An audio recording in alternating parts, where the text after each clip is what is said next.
the Habibie Center. My name is Ibrahim, and thank you for joining us for today's Talking ASEAN on ASEAN's response to the Rohingya migrant crisis. I'm very delighted to say we have a very distinguished guest up here on stage with me. We have nowadays His Excellency Ambassador Makarim Wibisono, who is the former Indonesian Permanent Representative to the United Nations, and also the former Executive Director to the ASEAN Foundation. We also have Mr. Tantowi Yahya, who is the Deputy Chairman of Commission 1 of the House of Representatives in the Indonesian, for the Republic of Indonesia. We also have Mr. Thomas Vargas, who will be joining us a little bit later. He is the country representative of UNHCR Indonesia. And last but not least, we have Mr. Rudi Sukandar, who is the senior advisor for the National Violence Monitoring System here in the Habibie Center. So today we have a lot to talk about, especially to discuss the current Rohingya migrant crisis, and particularly the recent as well as the long-term causes for it. We'd like to identify some of the steps that ASEAN should take to resolve this crisis and examine its effectiveness, as well as some of the possible shortcomings. We're also planning to explore the main concerns of the ASEAN member states to adopt a regional solution, and especially to look at the perspectives of the main countries' concerns such as Thailand, Malaysia, Indonesia, and Myanmar. And also lastly to discuss what implication the Rohingya crisis has on ASEAN itself, especially on the norms of non-interference. We hear a lot about some people questioning about whether ASEAN is effective or not, and whether the norm of non-interference is one of the main hindrances. So, to start with, I'd like to invite Ambassador Makarim Wibisono to speak first. I believe he needs no introduction, so just to give a perspective of ASEAN. Thank you so much for the introductory remark. First of all, I'm requested by the organizers to talk about ASEAN and the Rohingya issues. Yeah, so I'm right now is no longer with the Foreign Ministry, so I have never received any facts or information sheet from the embassy. So this is my personal view with regard to problems. When I started to prepare my presentation, so I tried to think what will be the first angle that I can use. So I come to believe that maybe if I start talking about the history of ASEAN and the process or development of ASEAN, maybe it is a better approach to understand what is the issues of Rohingya in the views of ASEAN. So I would like to give idea ASEAN in brief. Please next. Next, please, yes, ASEAN composed of 10 member countries. You all knows about it, so I will not talk in detail on it. Next, this cover, a lot of territorial waters. ASEAN composed of around 600 million people. And then its GDP right now, I read in the Suvarnabhumi airport in Thailand, is exceeding 3.2 trillion US dollar. So next. So if we see the ASEAN, ASEAN is experiencing the transformation process. It started with a very loose organization. That started in 1967 when there was uncertainty in the area of Indochina. At that period of time, there was also issues of a domino theory. If Vietnam War actually bring about the end of the South Vietnam government, so other countries in China will follow. So at that period of time, a number of Southeast Asian leaders came to believe that there is important to set up an organization. So it is based by Bangkok Declaration. Bangkok Declaration is any declaration is just a political wish. It's not legally binding instrument. It's just a political wish on the founding father of ASEAN. As you were aware, prior to this establishment of ASEAN, Southeast Asia is known as a region of conflict. Indonesia has confrontation with Singapore, Indonesia has confrontation with Malaysia, Malaysia has problem with Philippines on Sabah, Thailand have problem with Malaysia on South Thailand. Thailand have problem with Cambodia with regard to Priyaveri temple. So it's a region of conflict. And then by the establishment of ASEAN and also the process of ASEAN development, it has been able successfully to change, from the region of conflict into region of peace. So there's rarely you see about the big conflict in ASEAN after the development of Southeast Asian nation in 1967. Next. So as you understand, now the basis of this is Bangkok Declaration. If you read the content of Bangkok Declaration is, the association based on good understanding, good neighborliness, and meaningful cooperation among the countries of the region already bound together by ties of history and culture. If you see from the political angle, it's nothing. It's just, try to find out word that can be used as a basis for cooperation. So next. And then afterward, the objective of establishment of ASEAN is to establish a prosperous and peaceful community of Southeast Asia nations. If you see, it's a very loose organization. Next. So from sociology perspective, ASEAN actually aim to transform ASEAN as a loose organization, or in German, it's like a Gesellschaft, to move into a Gemeinschaft, so becoming more cohesive association. Next. So at that period of time, there is a process that ASEAN future was questioned. I was the ASEAN Som leader who presided over the drafting groups in Bali in 2003. That contained the concept of establishment of ASEAN community. At that period of time, the effect of financial crisis 1998, 97-98 is still imminent. The foreign direct investment, which actually were very eminent prior to 1997, at that time went to China, went to Africa, went to Latin America. So Southeast Asia was no longer investment destination area. So at that time, we tried to sing aloud, because President Megawati told us prior to the event that if it is possible, Indonesia is known not only good as an organizer of the summit, but also good in producing something important or meaningful for the future of ASEAN. So we thought aloud, maybe if we can have such kind of idea to establish ASEAN community, it will attract the attention or the attention of the possible investor. So at that time, Indonesia as a chairman introduced in the informal meeting of some leaders, the idea of ASEAN community. Because as you were aware, when the European common market transformed into European community, so there was such kind of a trust in the mind of investors to invest their money in Europe. So why don't we try?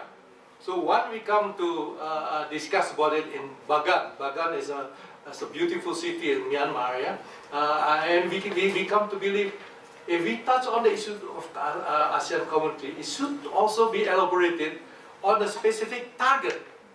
So at that period of time, we came to believe that community of ASEAN, or ASEAN community, should be based on the three pillars. ASEAN security community, ASEAN economic community, and ASEAN social and cultural community.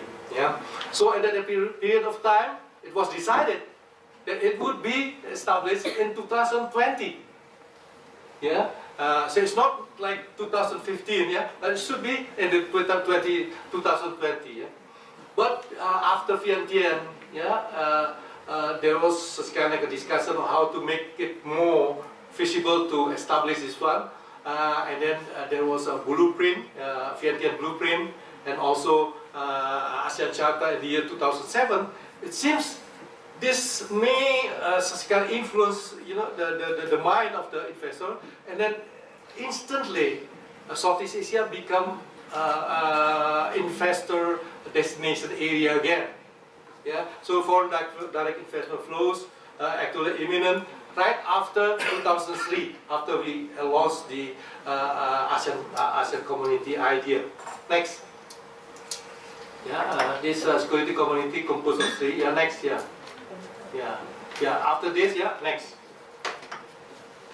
Yeah. So, in order to ensure that this concept be implementable, yeah, so the leaders, instructed the minister as well as the senior officer to drafted ASEAN roadmap.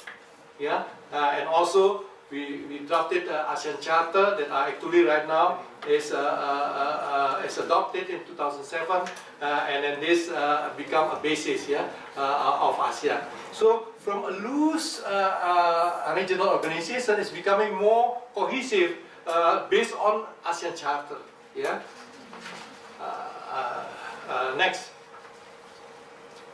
Yeah. The challenge for ASEAN at that period of time is we do have a blueprint of ASEAN community. We do have ASEAN Charter. Yeah. We have also a concept of the three pillars. So the challenge is how to ensure that the ASEAN community will grow solid from time to time. Yeah. So why I ask this? Yeah. Because I would like to connect this with Rohingya. So I start first to invite you to follow the idea of ASEAN community. Yeah. All right. Next. Yeah. So ASEAN community, yeah, was misled by a number of elite that see the ASEAN community building process is a matter of political process only. Yeah. Next, you will see, down there, yeah, that you can create it, ASEAN community by resolution, by decision of the leaders, by declaration, which is wrong. If you are going to establish like a private company, or you are established like NGO, you can go to the public notary, you establish, and then right away you establish a private company. But if you are creating community, you cannot go to public notary and then try to set up a community. Yeah, because why? The essence of community is actually a collective feeling. A feeling. It's not about rational or about sense, but a feeling. Yeah, we feeling, collective feeling, ASEAN feeling. Yeah, so therefore it should be seen that the community building of ASEAN is a two process, political process as well as social process. So what does social process mean? Is interaction among people. Interaction among people, interaction among business people, interaction among professionals, interaction among organizations within Southeast Asia. Yeah, next. Next. Yeah. So the most important of the ASEAN community building is the commitment to be together. Yeah, it is similar to the idea of Ernst Renan that the desire d'être ensemble, the desire to be together. If you feel that if you are together is better than you are alone, this is a good basis for ASEAN community building. But if you feel that you are alone is more enjoyable than we are together, it is prescription of the value of community building. Yeah. Next. So therefore, I see the work of Professor Carl Dilts. Yeah. He mentions that in order to strengthen your collective feeling, yeah, you have to ensure that there is a peace process in the area and there is equality among the people of the community. Yeah. If there is inequality, yeah, in the community, it will create a prejudice, which is prescription for failure. Yeah. Next. So you see that the ASEAN member states are actually differences. Yeah, there are many differences. For example, their response toward the 2008 financial crisis. Some can maintain still growth up to 0, but number of countries are actually below 0, negative growth at that period of time. So there is a problem of heterogeneity among ASEAN member states. Yeah? Therefore, there is a need to have effort, a strong effort to build up such kind of a feeling of togetherness. Next. So how to face the challenge? How to face this challenge? So according to Carl Roder's books, yeah, that according to him, yeah, the way to strengthen the feeling of community or collective feeling or we feeling is by creating communication. Yeah, and then at the same time you facilitate, you know, the dynamic of the communications that has been started exist. Yeah, so this is the way that without communication, yeah, community building process is impossible to be realized. As you are aware, how many times a year ASEAN have a meeting? Yes, more or less. 1100. 1100 is too much. Yeah, slow a little bit is about 1,600 times in a year. It's quite a lot of meeting among the ASEAN member states, but it participated only by the representative of Foreign Office, the representative of Ministry of Trade, the representative of Ministry of Defense. But they are not engaging the people, like Habibie Center or ASEAN Foreign. Yeah. So it's among, you know, the interaction among the elite. Community is not only composed of the elite, it's also composed of non-elite. Yeah. So next. So according to Professor Caldeos, yeah, the important communication has to establish is the communication between elite and people, or non-elite, and then one people in one country to another people in the other countries, yeah, as well as the elite in one country to the non-elite or people in the other countries. Yeah, if you see, you know, the comparison between the formal ASEAN meeting, which is 1,600 per year, compared to like student exchange in ASEAN, yeah, it's like a big gap because the formal meeting is so high and then the people-to-people meeting is very low. Yeah, next.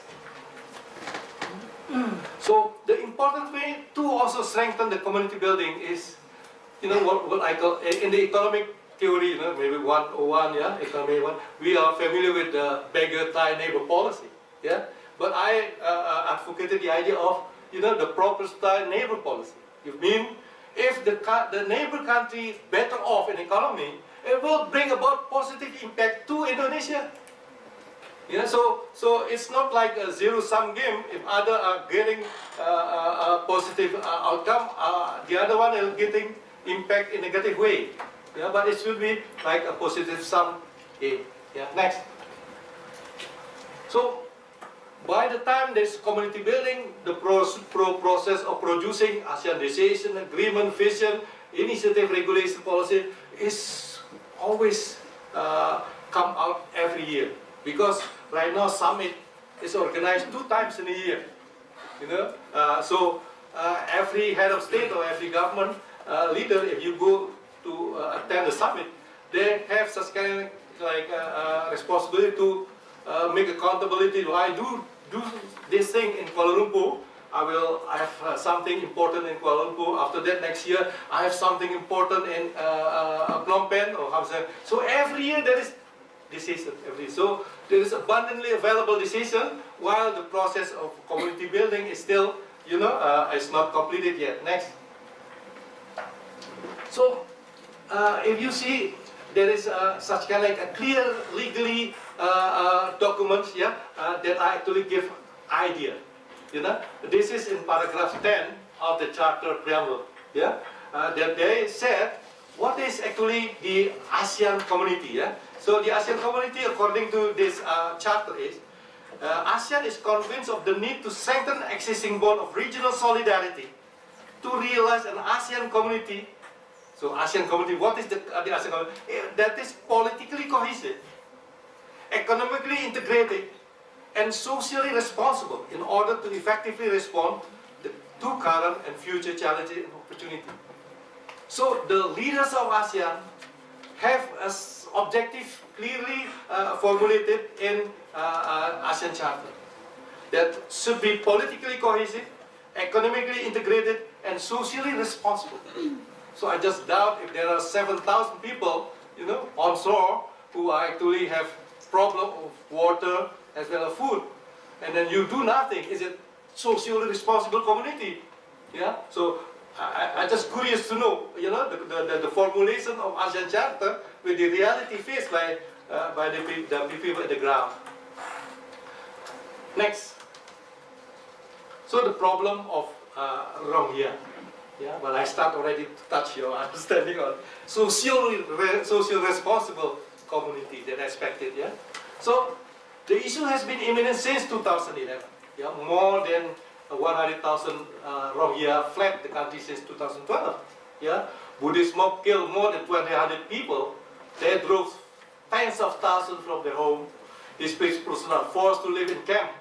140,000 people live in camp. Yeah, and then they cannot work, get an adequate education, or receive medical care.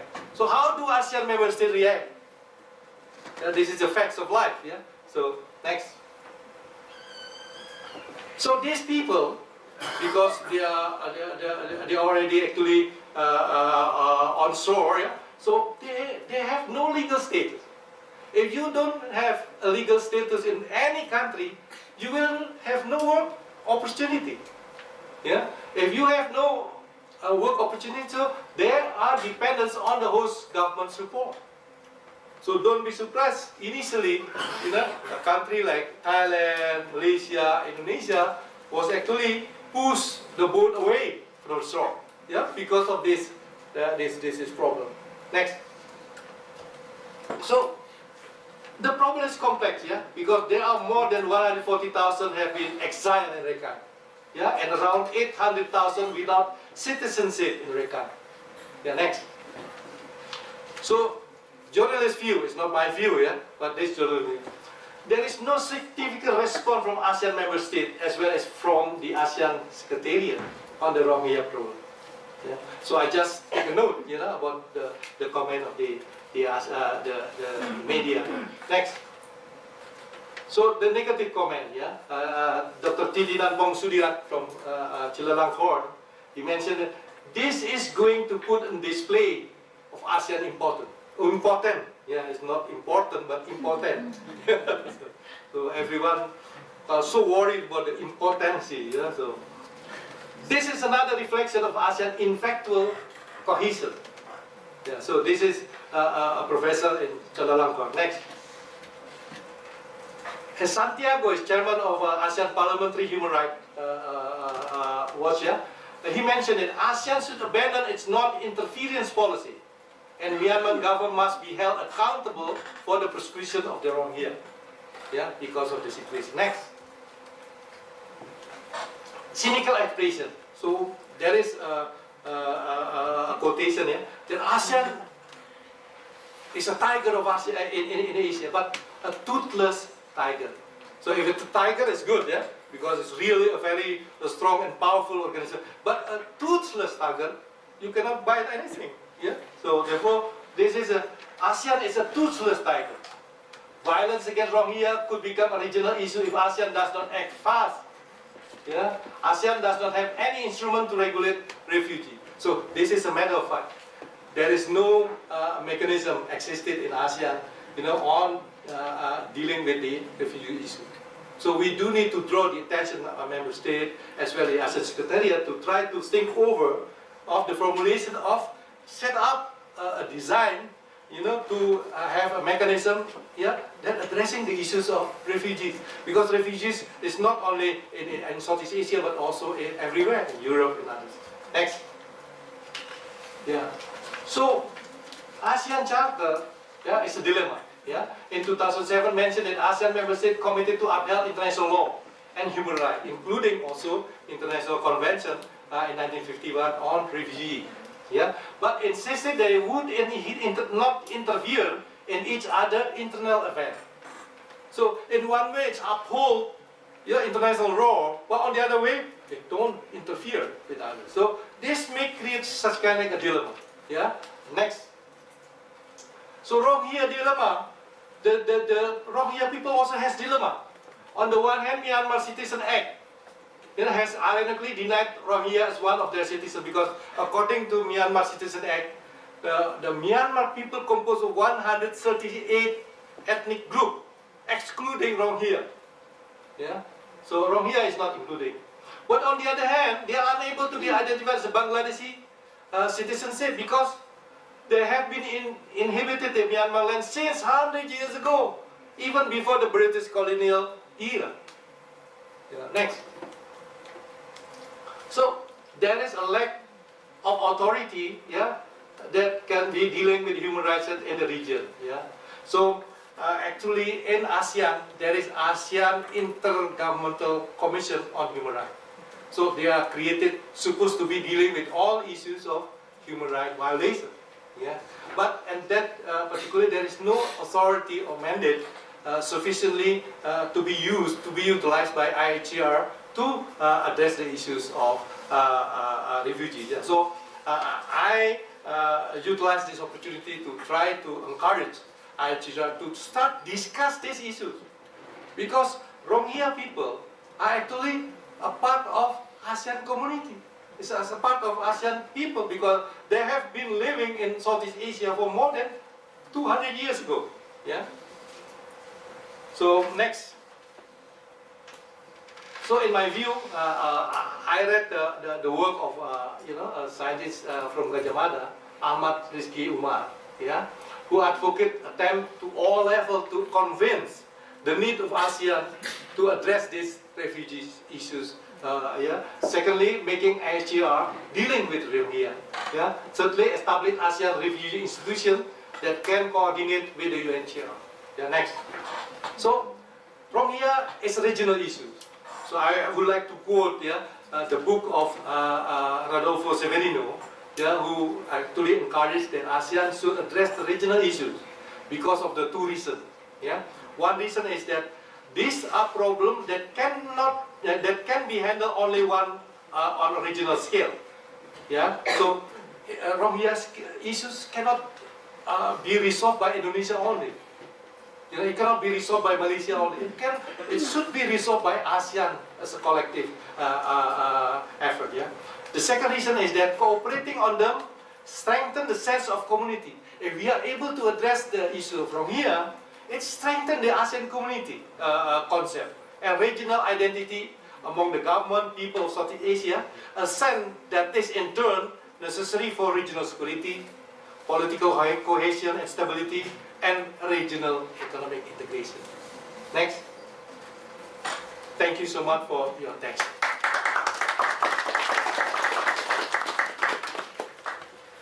Thank you very much, Ambassador Makarim, for that very comprehensive overview of ASEAN, its challenges, especially in creating the ASEAN feeling and how that relates to the Rohingya issue. He mentioned in his presentation about how have ASEAN member states reacted to the migrant issue, and I think that takes us very nicely to Tantowi Yahya, who, as the Deputy Chairman of Commission 1 of the Indonesian House of Representatives, is overseeing defense, intelligence, foreign policy, media, and information. So perhaps you can give us a little bit about what Indonesia is doing to try and resolve the Rohingya migrant issue. Thank you. Thank you very much, Mr. Moderator. Assalamualaikum warahmatullahi wabarakatuh. Well, I can say that more than half of my presentations have been covered by Ambassador Makarim, so it really makes my presentation much easier than what I imagined yesterday.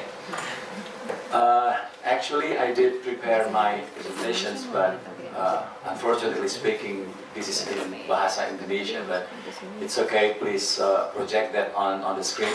I'm trying to do the simultaneous translation.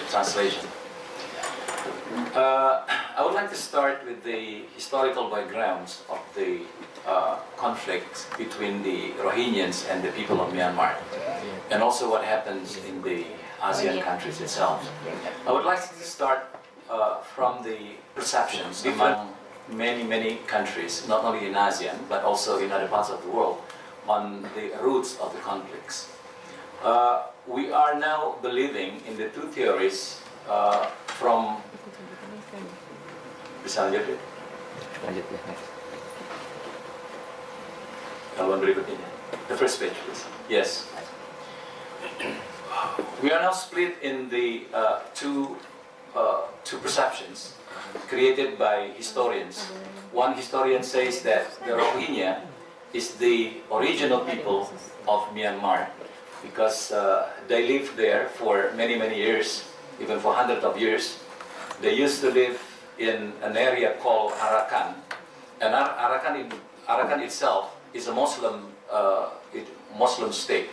So Arakan itself, if you speak Arabic, is the plural form of Rukun, and Rukun in our Bahasa is living side by side harmoniously, peacefully.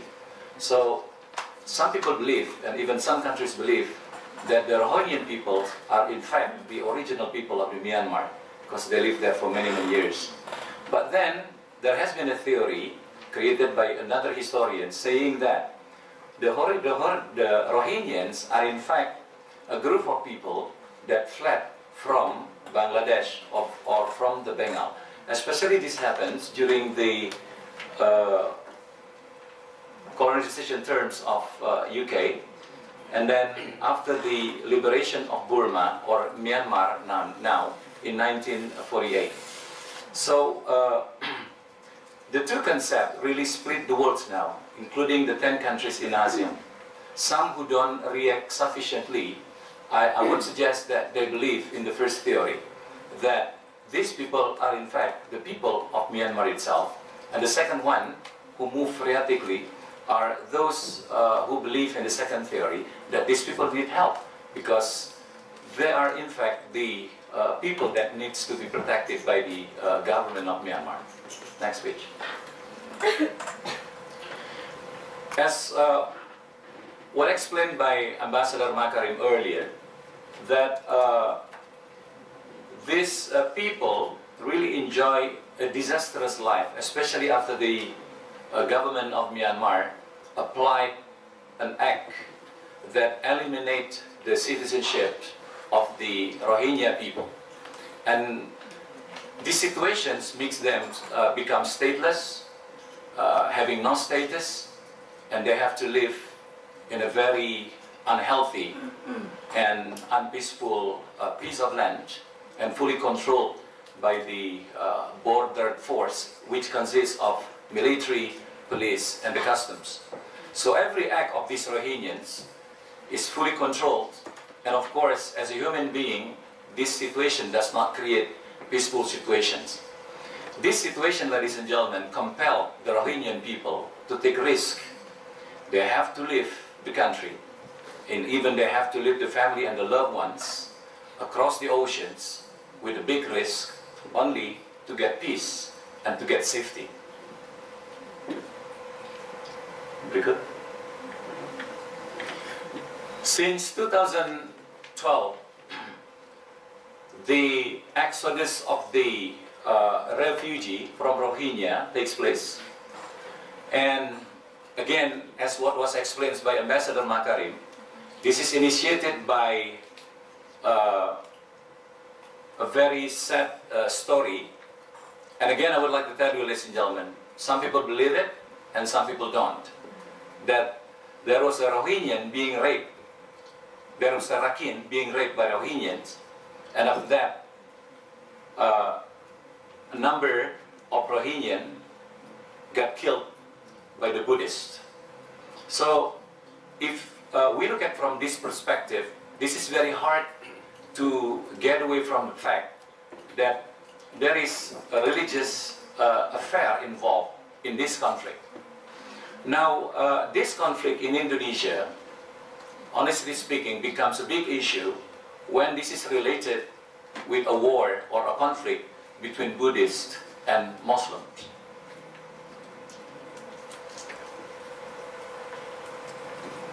Next page. The first one already explained by Makarim, over 120,000 Rohingyans fled from their homeland to many, many countries. Now, I was in Myanmar. This is a very interesting story, a month ago. And I had a conversation with our ambassador in Myanmar. The real story about what do you call it, a big number of Rohingyans leaving the country. In fact, they are on the way to go to Malaysia. You know, this is what has not been widely exposed by the media. As you understand, there are over, I don't know the exact number, but it mounts tens, thousands of Indonesians working in the rubber plantations in Malaysia. And what happens lately is that the Indonesian workers cannot be controlled anymore, beside their desire to have a higher fee from the plant owners. And the situations makes the developer, what do you call it, the plantation owner, to get what do you call it, alternative source of workers. And they see that a lot of Rohingyans are now looking for jobs and they want to get away from the country. So agents are now working their job, they are doing their jobs. So they take the workers from the Myanmar, especially the Rohingya, and they bring them to Malaysia, especially to the plantations.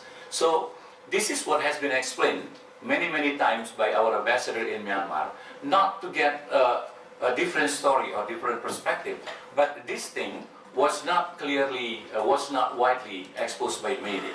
So one of the,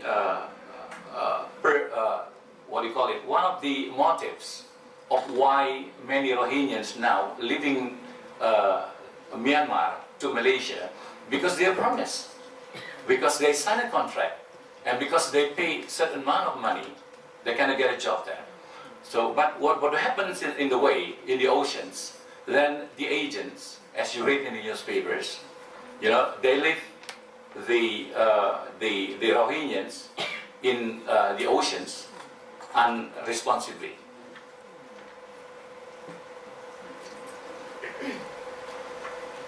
I have to choose here what has been explained by Ambassador Makarim and what has not been explained.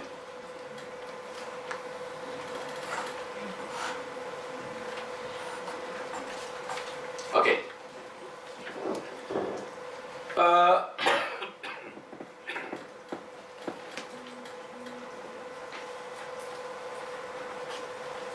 Right.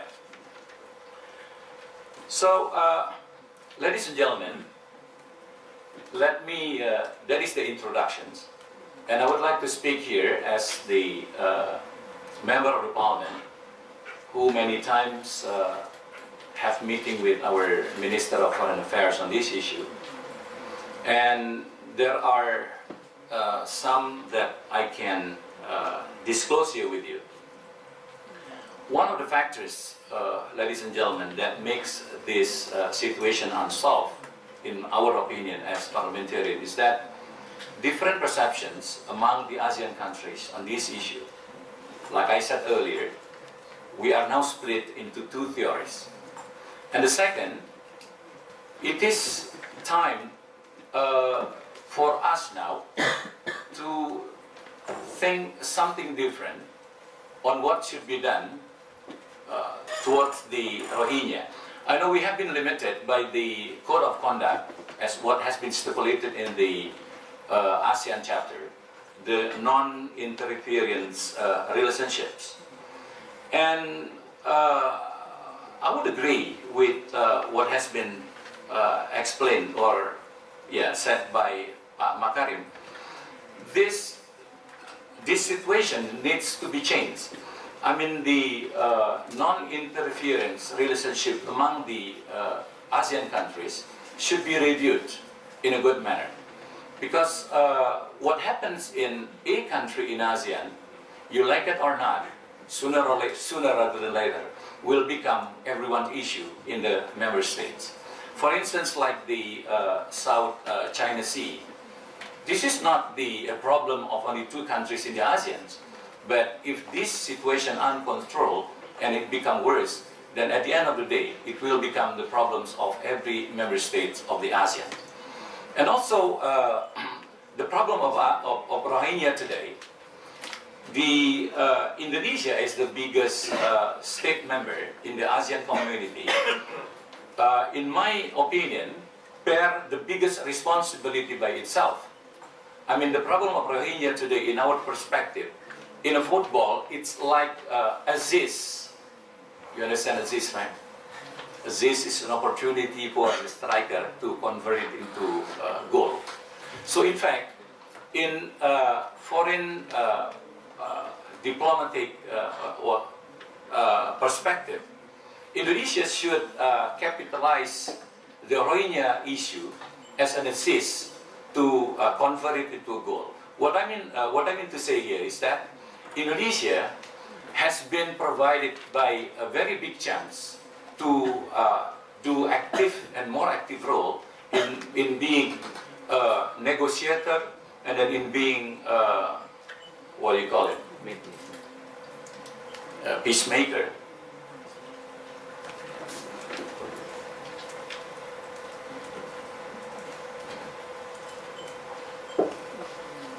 The reason why I say this, because Indonesia enjoys the luxury which is not enjoyed by other countries in ASEAN. First, if we do this function, we are well received by Myanmar. As you know it, Myanmar is fully indebted to Indonesia.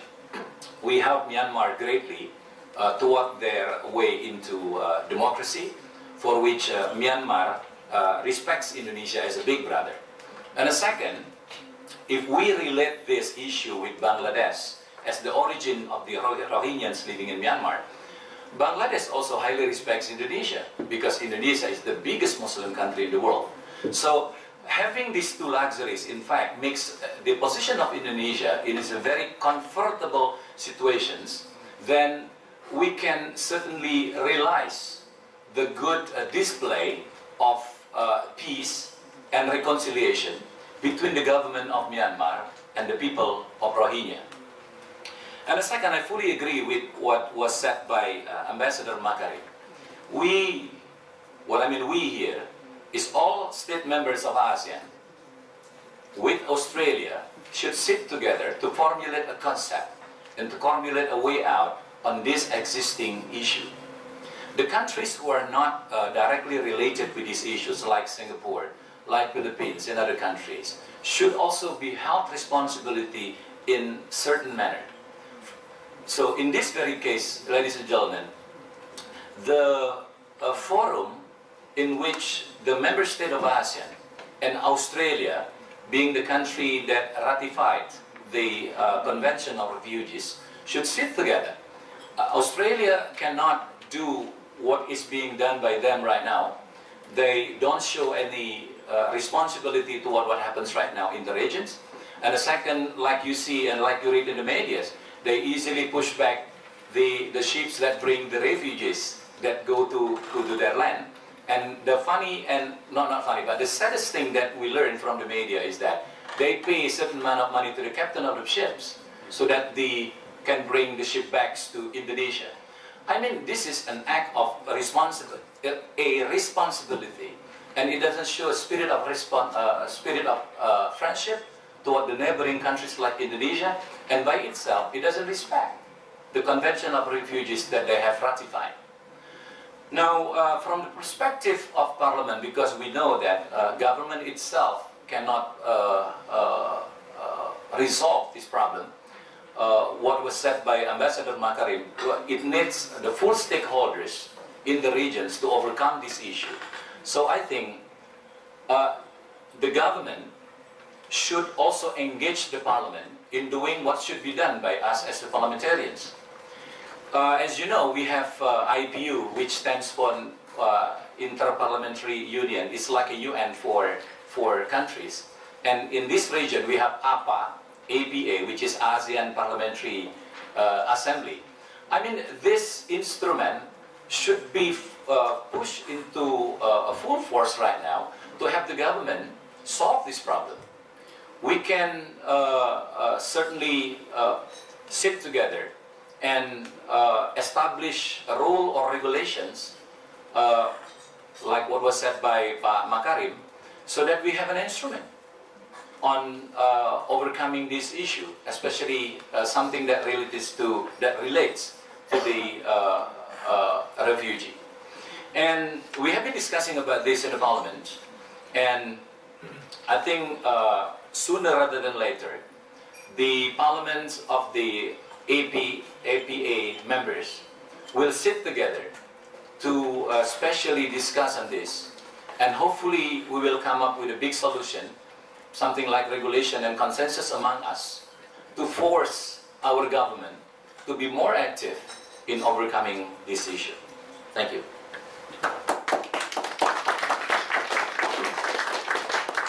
Thank you very much, Pak Tantowi, for giving us a background context of our return and also an explanation of the Indonesian perspective. Earlier before, Ambassador Makarim mentioned about a suggestion of establishing an ASEAN refugee institution, and he called on it to cooperate with UNHCR. So I'm delighted to say that we have Mr. Thomas Vargas, who is the UNHCR representative for Indonesia. And perhaps you'd like to explain to us some of what UNHCR is doing to help resolve the Rohingya crisis. Thank you very much. It's very good to be here. First, let me just apologize for being slightly late. I've been here a few months and I'm still not used to the Jakarta traffic, but I think I'm getting quickly very used to it. So please accept my apologies. I will make a few remarks. I want to just highlight about 5 points because I know that everyone probably has quite a few questions that you would like to ask of the panel. And I want to start by pointing out the title of this session. It's called ASEAN's Response to the Rohingya Migrant Crisis. And I think it's a bit revealing that we're calling it a migrant crisis. And I wonder if it was intentionally chosen to be referred to as a migrant crisis because, in a way, migrants are much more palatable for ASEAN to consider and to look at. But when, in reality, we look at the situation of the Rohingya, they are very much refugees.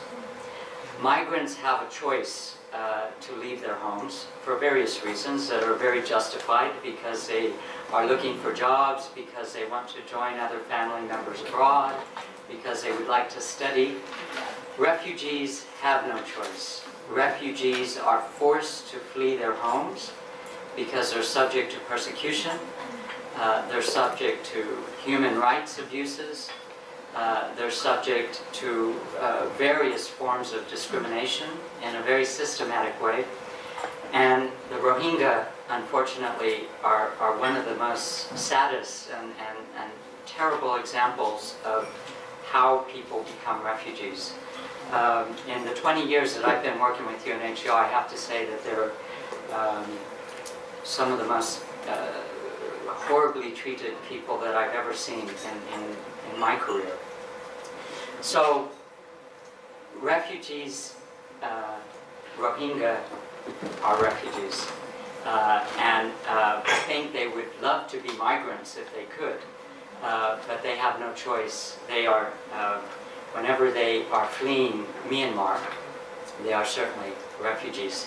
And this is why UNHCR is involved in providing assistance and protection to the Rohingya who are out of Myanmar. We of course are involved in helping the internally displaced in Myanmar, who include of course Rohingya as well as others inside Myanmar.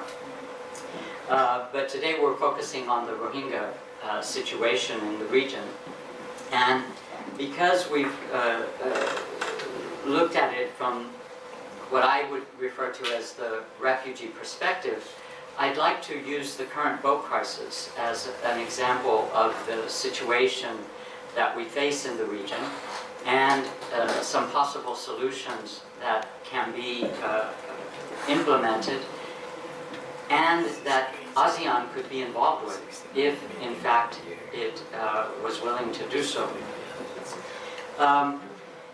As you all know, with the intercommunal violence that occurred in mid-2012 that has already been covered by Ambassador Makarim very well, we saw large numbers of people be displaced from their homes, mostly in Rakhine State, and it affected the Rohingya community as well as the Rakhine community in Rakhine State.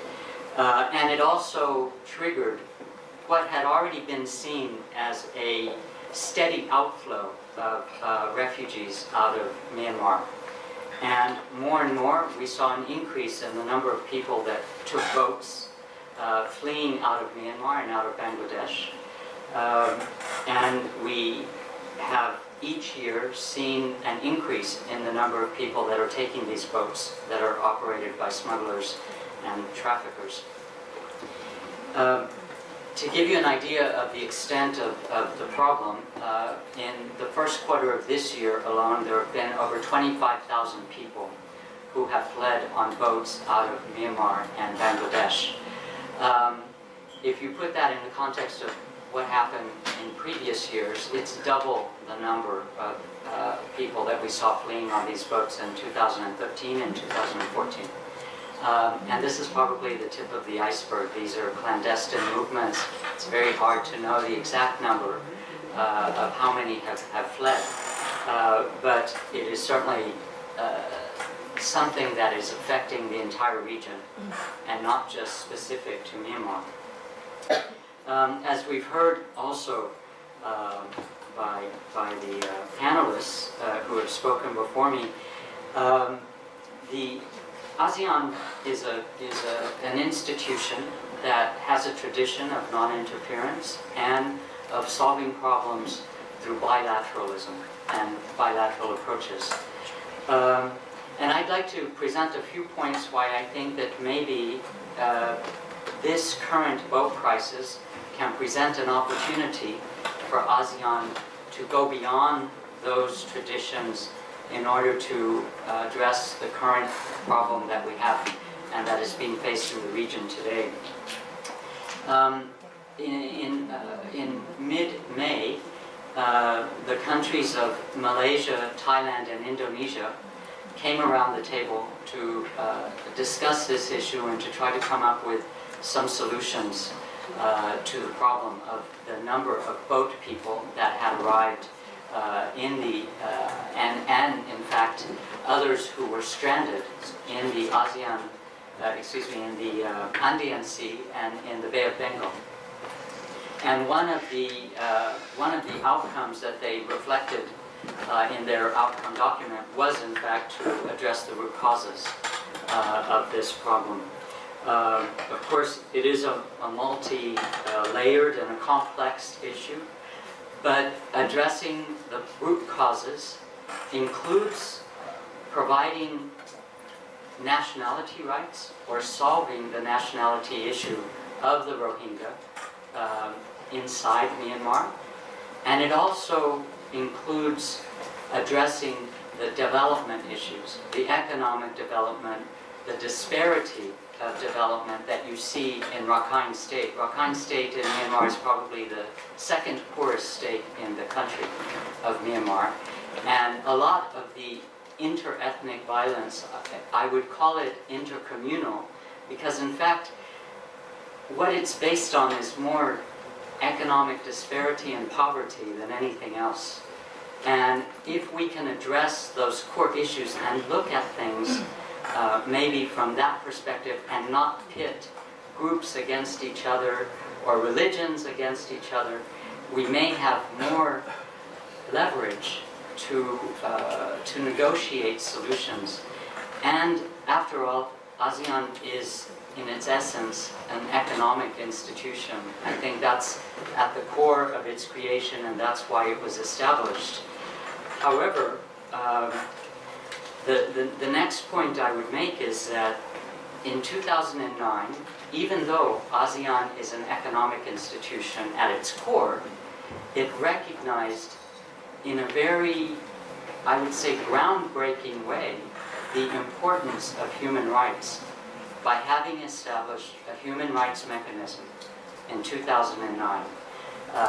The ASEAN Intergovernmental Commission of Human Rights was established.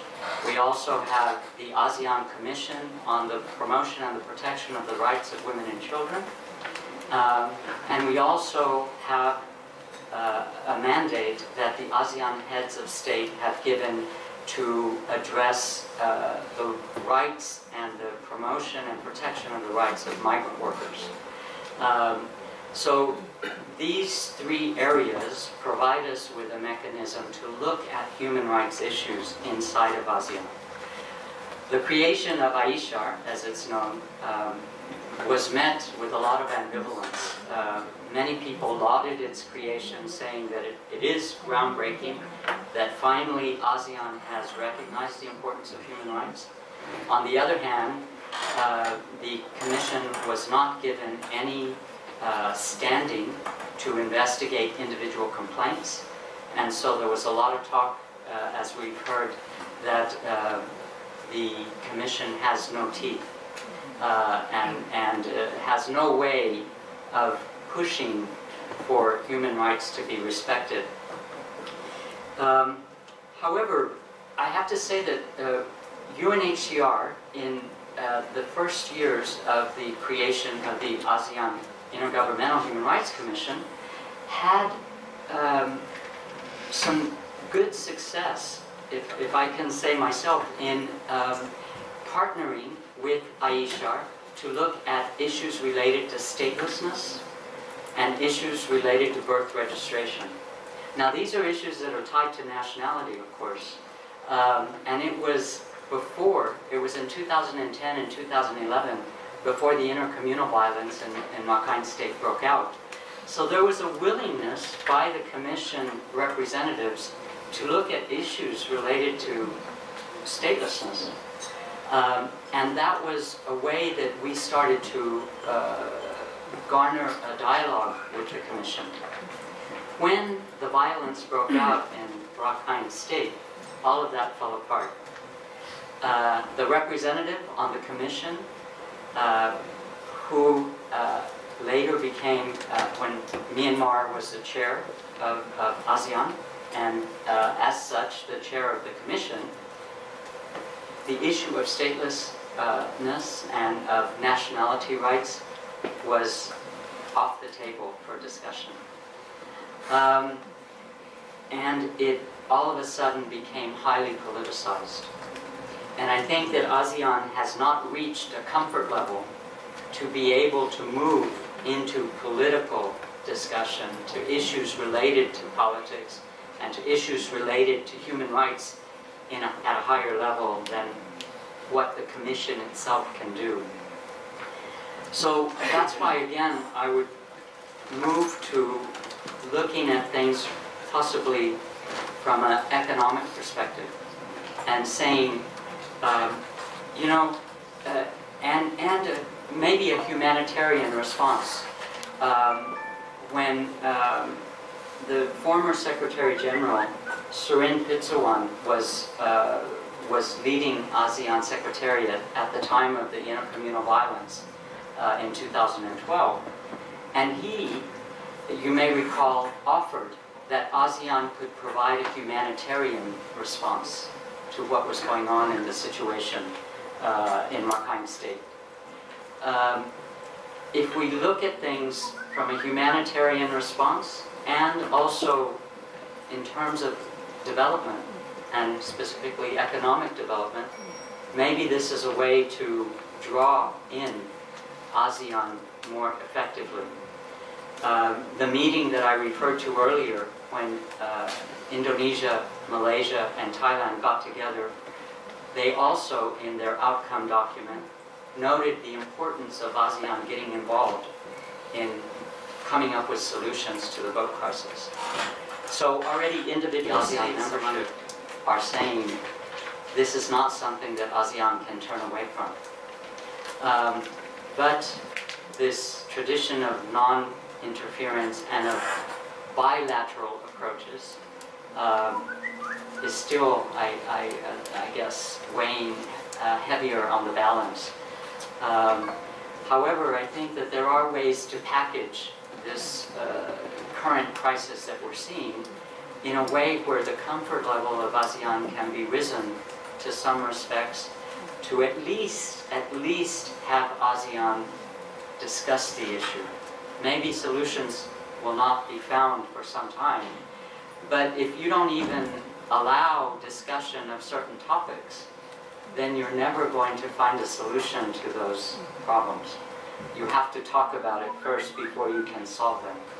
So I think if we can look at it in a way that addresses the economic core problems, as well as a humanitarian response to what's going on in the region, maybe with a little more urging, ASEAN may become willing to get more engaged.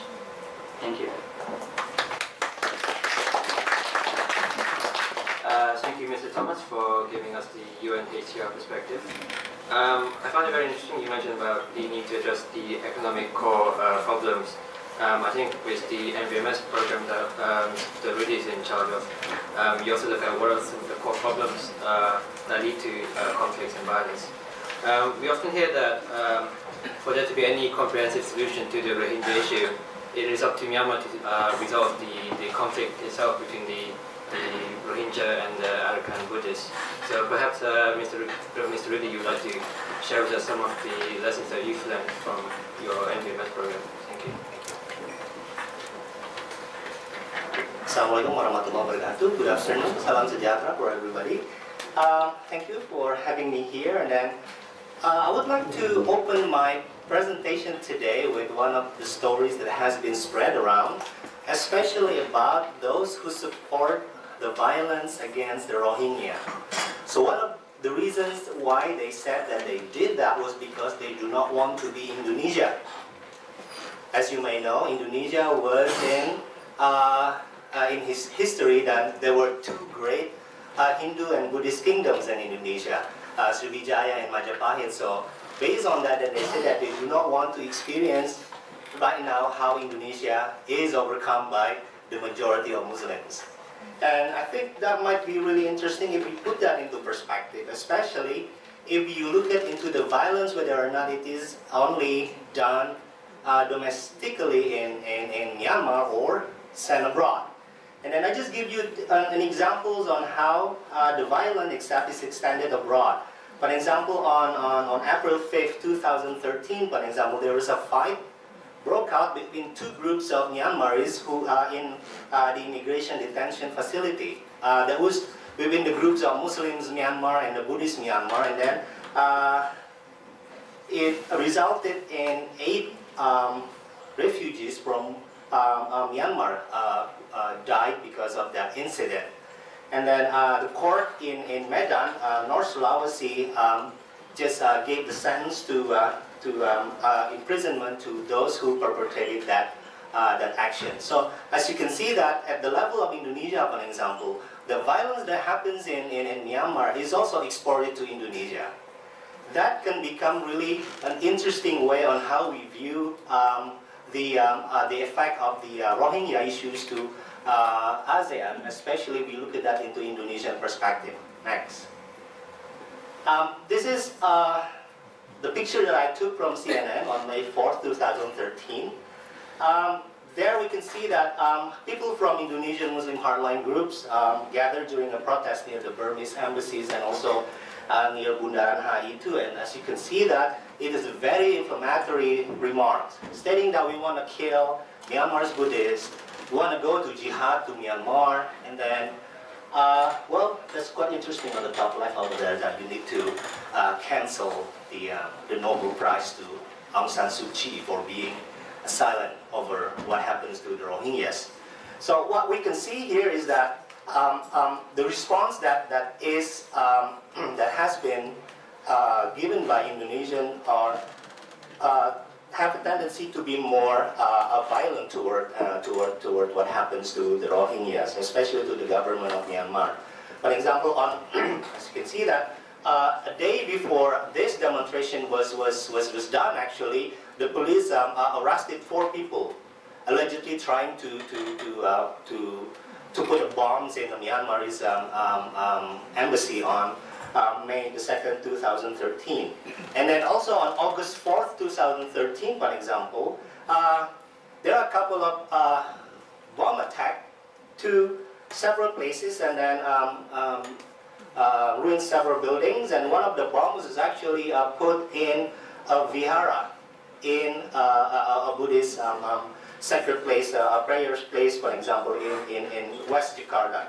And then as you can see that, the response to this kind of problem, for example, if not managed properly by those who are involved in this, in solving this problem, for example, might become bigger and tend to be more violent.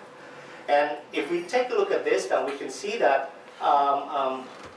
so far that we have not seen, I mean, the government of Indonesia, for example, and also in ASEAN too, giving sort of an extensive and then integrated way to solve this problem. As a matter of fact, a couple of weeks ago, if you follow the news, for example, it was probably after so many posting that many Indonesians toward the government that they should receive that Rohingyas, both people, and then it is the Aceh fishermen, for example, they were kind enough to accept them, and that started to get more a positive response toward the issues. Next. So, and this is another one that is also interesting, that is actually occurred before the Vesak Day a couple of weeks ago. So as you can see that this was actually translated from an Indonesian comic. Actually, it has much better in Indonesian language, but well, you can get to that. This is how we just try to diffuse such kind of provocation to do violence against the Buddhists in Indonesia. As you have been familiar with, that the Buddhists has been in a really difficult situation in Indonesia because they have become the target of violence from this hardliner groups, for example. Here what we can see is that there are some elements of Indonesian people too who would like to see that, hey, this is not the things that we need to do. So basically what we do is that we just need to protect the minority, setting the examples on how the Myanmarese people need to do against the Muslim Rohingyas in Rakhine state. So, if we take a look at that as an example on how violence is extended abroad to, then we can go into, next please, on how this caricature cartoon that I took from source spreading around in the internet for a couple of weeks about how the Rohingyas, for example, rejected in many places in ASEAN, for example. And as we can see that, probably those people, I mean, the government, the member states of ASEAN, and I agree with all previous speakers that we just need to sit together and look at what the problem is. Because what we do with the migrants is not solving the real cause of the problem. It doesn't solve the roots of the problems. The only thing that we can do to solve the problem is look into where it began. That is in Myanmar. But then again, if we take a look at what happens, for example, looking into Myanmar's defensive response, for example, that is not our people, they come from Bangladesh, for example, at some point that it gave the idea that the issue is very complex, it becomes more complicated than it was before. For example, some argue that those people who are on boat, for example, they are not only coming from Rakhine state, but also they come from Bangladesh to try to get more to get a much better a job opportunity and life and life abroad, for example. So as we can see that it has become complicated, and if we look at into what has happened, for example, this kind of argument that both people are not only from Myanmar but also from Bangladesh, for example, can be seen in the news, for example, on June 9th, just a couple of days ago, when the Myanmar government transferred migrants back to Bangladesh. So they were put into trucks, and then they were shipped to, not shipped, they were taken on land transportation back to Bangladesh. So here what we can see is that, as again, although that we might see this as not only a Myanmar and Bangladesh problems, but we might also need to see that as also an ASEAN problem. Next.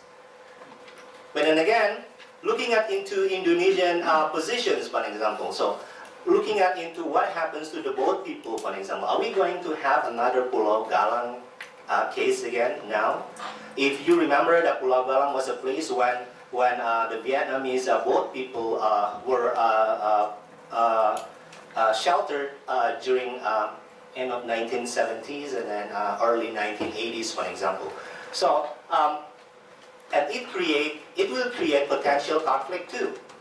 A conflict potential that happens, for example, learning from the experience from the Vietnamese boat people, for example, in the late 1970s, for example, we can see that potential conflict that happens between the refugees and the local people, because the refugees just took over the land and then cut down the trees and stuff like that. And then also they have this kind of conflict with the security forces, for example, with the police. There was a case, for example, when a group of refugees just attacked a police officer because they were ordered to clean their barracks, and then they didn't want to do that, and they just attacked the police officers. This is just one example that the things that might happen if we just look at into learning from experience in sheltering the Vietnamese boat people in late 70s. But there's always one good news for Indonesian. For example, we can see that recently that Qatar's donation of $49 million to help Indonesian provide shelter for Rohingya refugees, for example. And then again, there comes to another issues that might come at hand. For example, with the accountability, what's the how can we be sure that the money that is donated by the government of Qatar, for example, would reach the refugees. Next, this is my last slide. Okay, so what is the solution? We have been talking about ASEAN norms. We have been talking about non-interference in international affairs of member states. But here's probably one of the things that we might need to talk with. What I mean by we is that here the governments of the member states of ASEAN is whether or not there is a willingness to have this issue to be internationalized. What I mean by internationalization of issue, for example, we can see that, for example, from Indonesian experience with the Aceh, Free Aceh movement, for example, asking foreign mediators to get involved in the solution of the problem. And also what happens in southern Mindanao, for example, in the government of the Philippines and the Moro National Liberation Front, and also with Moro Islamic Liberation Front, for example, the negotiation that involves a mediator, an international mediator, in this case Indonesia and Malaysia, for example, and at some point that it might create a much better way to solve the problem. But based on my discussions, for example, with some high official in Myanmar's government, for example, they would say, we don't want to involve any mediation. We are sure, we are certain that we can solve our own problem. So the defensive positions like this might not be productive, for example, in my view, in trying to solve this problem, because Rohingya's Rakhine State's problem is no longer Myanmar's domestic problem, because it has become an international problem. And I think that we might need to look at into what former prime ministers of Malaysia a couple of days ago, that was on June 12 actually, Mahathir's made a very strong statement during the conference on the plight of Rohingya, crime against humanity.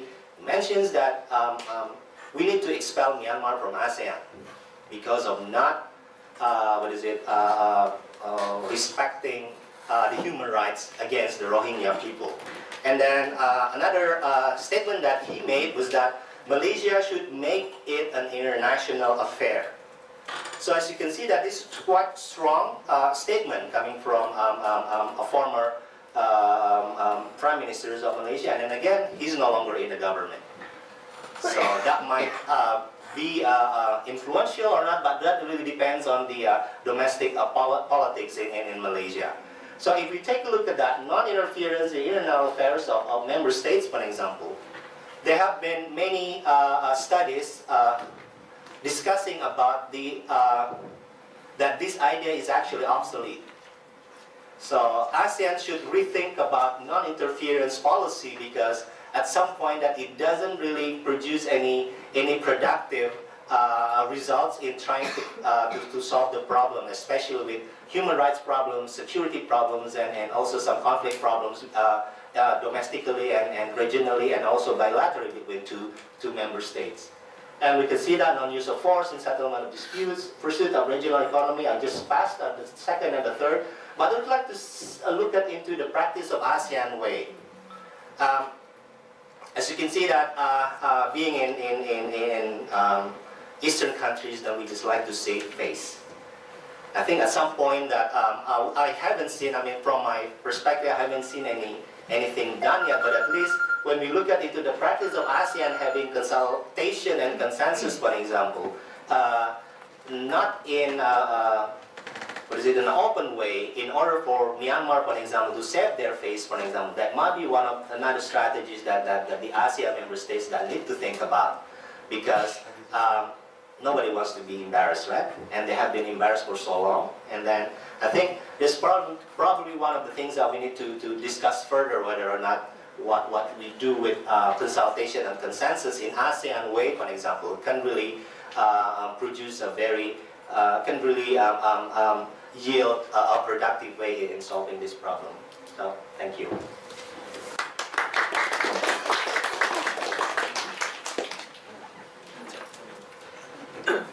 Thank you, Rudi, for highlighting how the problem in Myanmar is having an impact on Indonesia and elsewhere, and how this domestic issue is becoming a much more wider and regional problem. Now we have about 25 minutes for Q&A, so I'd like to open the floor for anyone in the audience to ask questions to our panel.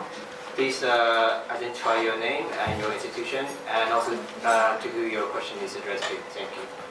So we have one at the back. Hi, I'm Fritz. I'm unaffiliated. Thank you all for your time. I just want to follow up on the last speaker's two comments. One about Dr. M's comment about kicking Myanmar out of ASEAN. I mean, that's just bombast, right? There's going to be no, that doesn't seem like it's going to be taken serious at any level. But to follow up on that, on the state of ASEAN generally, and getting a consensus, it seems like any time ASEAN does get a consensus, it just shows a very weakened position, whether it's in the South China Sea, whether it's dealing with this. So I'm curious what your comments are about how to strengthen ASEAN, to actually give the tiger teeth, so to speak, and also what the interplay is between ASEAN and Australia, which seems to be a big omission from the panel today, considering the large part it plays in this crisis. Thank you. Thank you. Do you have any other questions from the audience? Yes? Thank you. I'm Andreas List from the EU delegation. I would like to thank our panel very much for your considerate views. I think if you were the spin doctors of ASEAN leaders, ASEAN would be in a better shape. Because I like very much your engaging views on that ASEAN should do more, and it could do more, and could do better. Just allow me a few comments. Just comments of fact, if you want. Makarim said the Rohingya problem started in 2011. Actually, not really. It started about 150 years ago, and in the 1970s, late 1970s, you had a big outflow of refugees into Bangladesh, about 200,000. About 1992, registered again, and it was only with the reflux of these refugees where IOM and UNHCR became involved, because the international community said, you can't go behind our backs. So the problem is much older.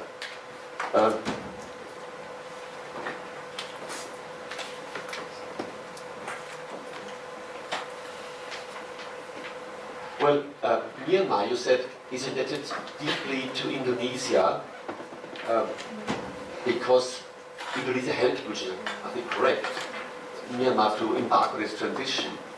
I would still not bet on thankfulness as a political category. So maybe historically you're right, but politically, practically speaking, there's not much point. And final word on Mahathir's comment, I think there's hardly anything less productive than such a statement.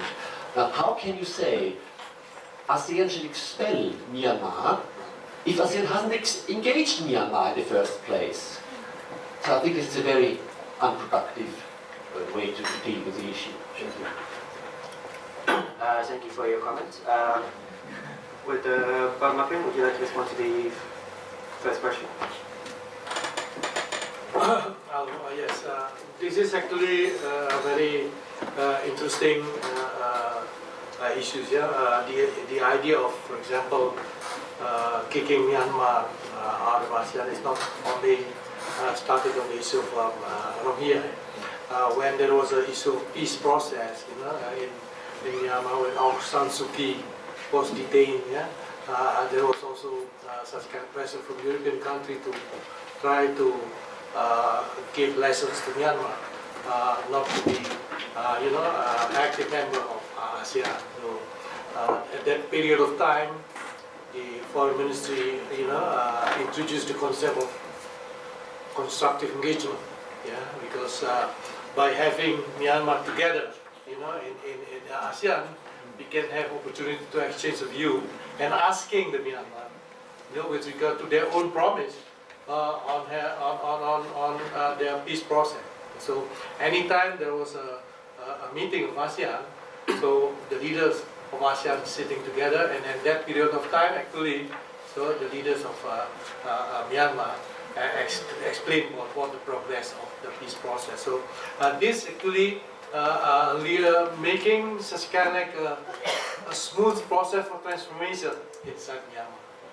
Right now, the new leadership in Myanmar is totally different with leadership during Tan Sri. Tan Sen is actually more democratic, more participatory, and also more in favor of democratic process in Myanmar. So it seems, the stick and carrot, which is actually familiar in the Western country, is not exactly effective in ASEAN countries, because if using a stick approach toward the problems among the interrelation between ASEAN member states, it will create such kind of like a reaction about the importance of maintaining the stability of the region. So therefore, there is inclination of all of ASEAN leaders not utilizing a stick approach, rather than using a carrot approach, to encourage all member states to engage them together. So therefore, I was persuaded by your comment with regard to, we do need to engage Myanmar in addressing Rohingya. So don't isolate them, but please engage them, because this is actually the key problem of Rohingya issue. It is originated from Myanmar. So if you address the issues of Myanmar by not engaging the Myanmar government, it means you are going to tackle just only the side effect of the problem without addressing the nerve system of the problem. So if you are just busy addressing, how to settle down the 7,000 people who are on shore, so if you don't engage the Myanmar government, it will not change the situation with regard to citizenship of Rohingya. So therefore it should be comprehensive. Yeah. Once we issue the deal, but at the same time we also find that this is actually your responsibility, because by making the Myanmar government just keep silent, it means you exporting the domestic problem of your country and asking your neighboring country to resolve it. So I don't think it is a healthy position. Yeah, we have to engage them and try to ask them to held accountable what happened in Rakhine. Yeah? Because the issues is actually very serious. It's not about Buddhism versus Islam, but this is relating toward the nationality. Yeah, so therefore, that is important to engage the Myanmar government. Thank you. I think Rudi would like to share a few thoughts. Yeah, I just want to comment on two things.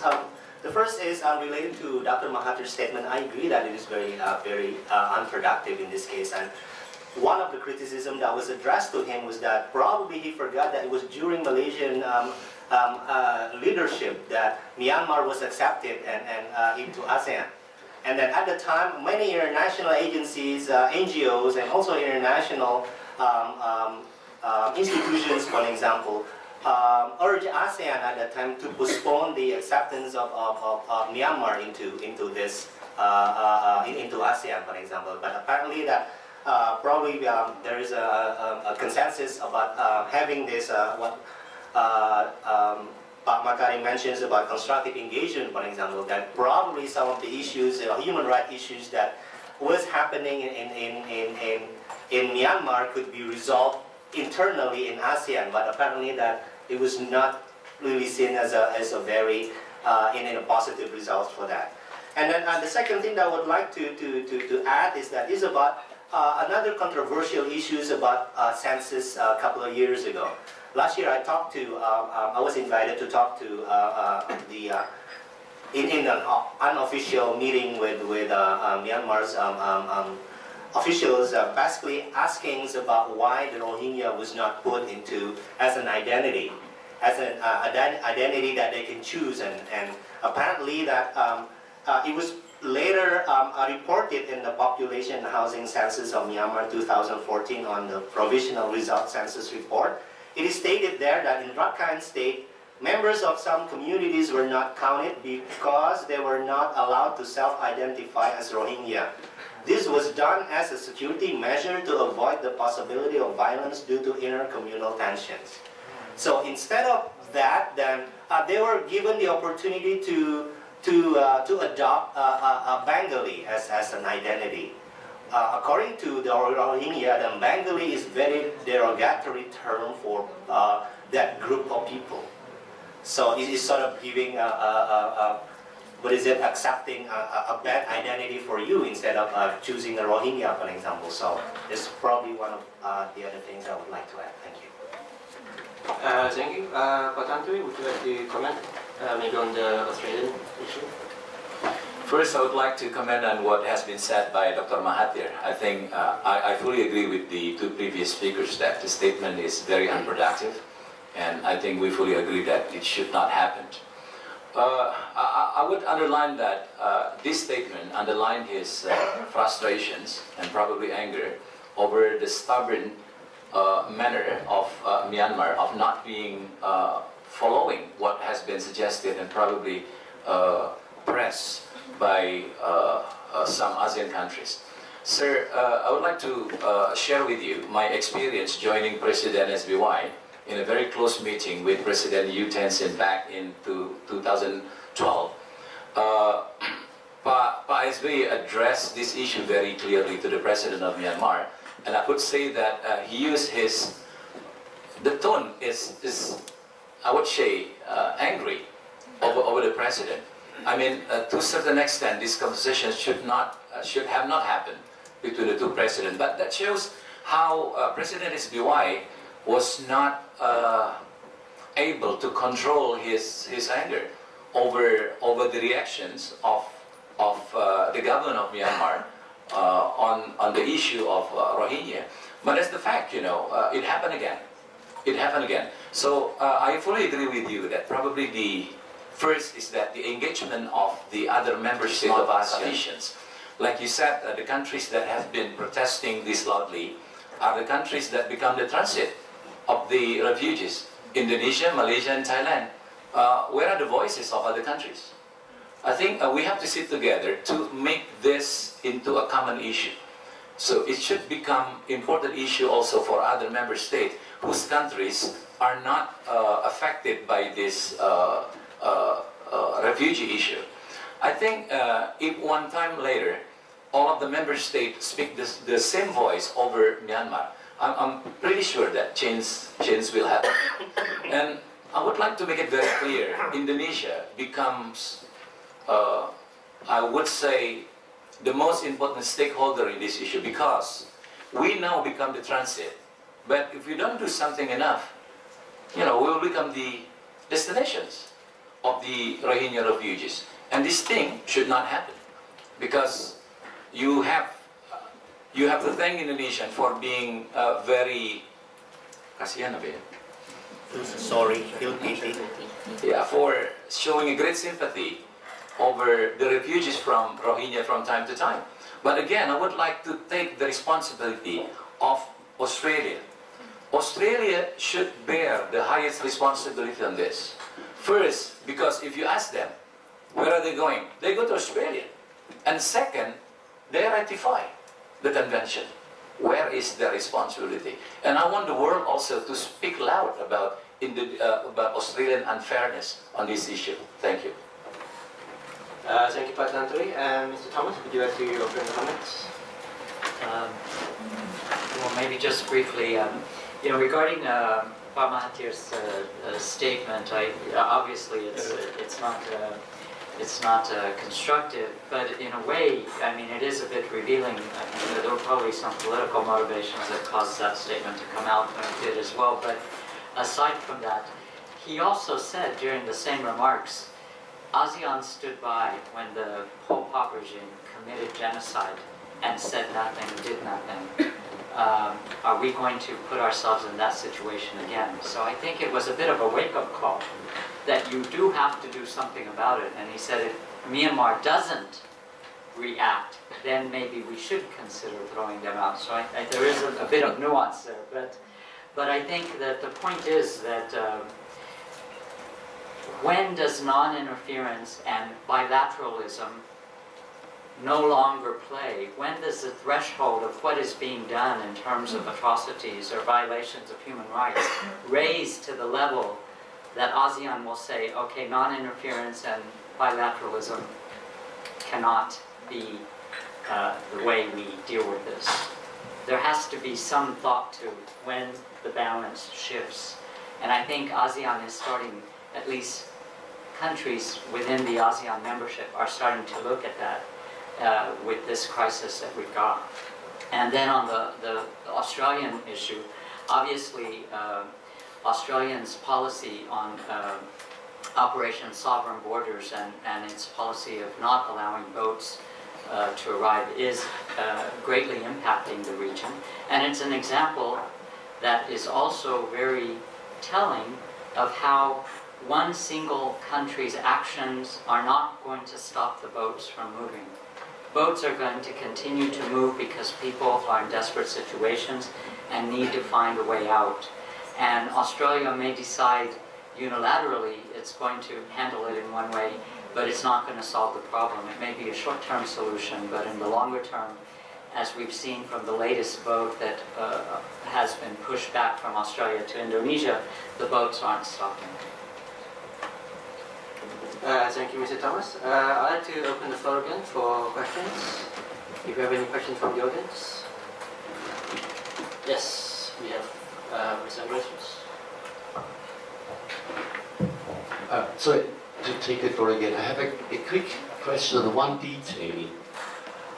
But Thomas has rightly identified the root causes in the economic sphere.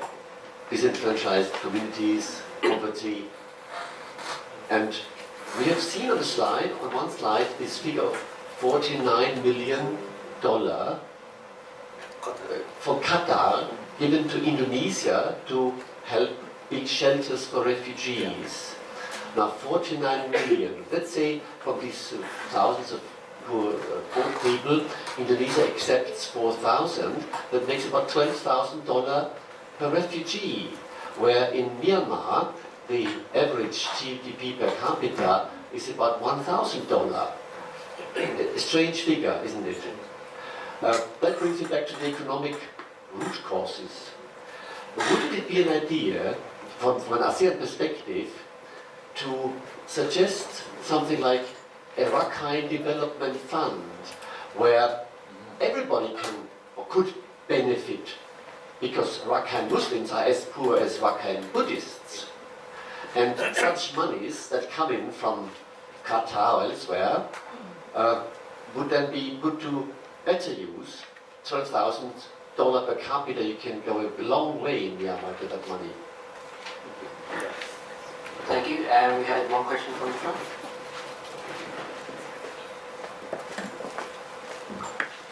Hello, my name is Trey from Congress. I would like to ask Pak Tantowi, since we have the House of Representatives here. Indonesia has planned to give a shelter for the asylum seeker for a year.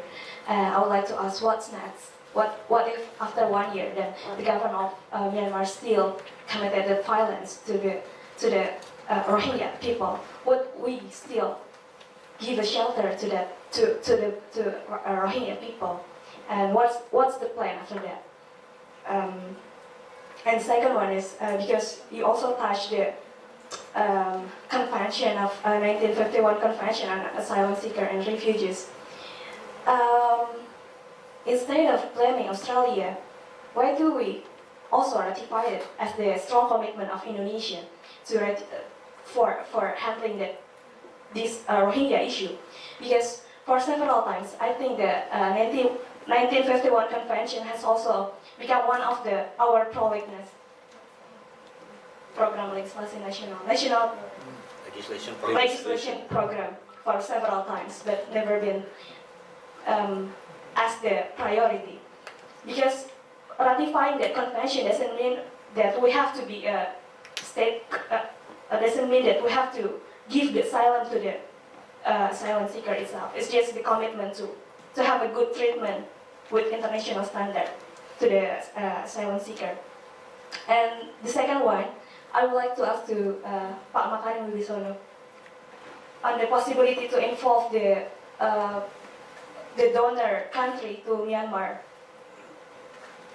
Since there's many countries also who invest and have a business relation with the government of Myanmar, would it be possible to have, like, I don't know, that kind of human rights standard on the relations between the donor country have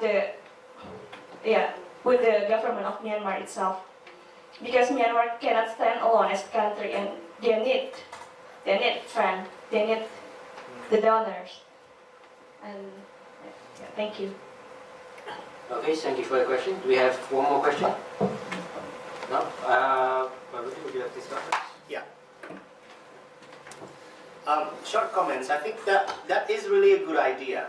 The problem is that can happen, in my view, only if Myanmar have that internationalization of the issue. I just talked about it. So if they don't make it as international issues, for example, by inviting other parties, other international parties to solve the problem, then I'm not really sure if that kind of idea could be translated into the ground.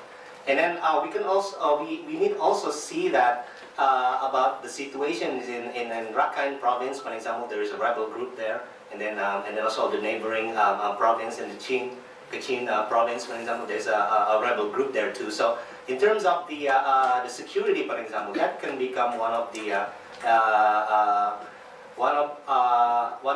the things that might inhibit the way people to put some money more in that.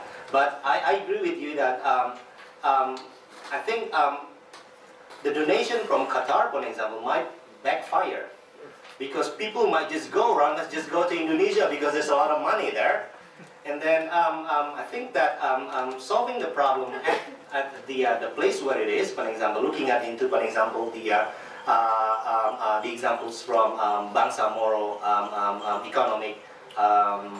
I forget the term for that. There's an institution to improve the economic conditions of the Bangsamoro people in Mindanao, for example.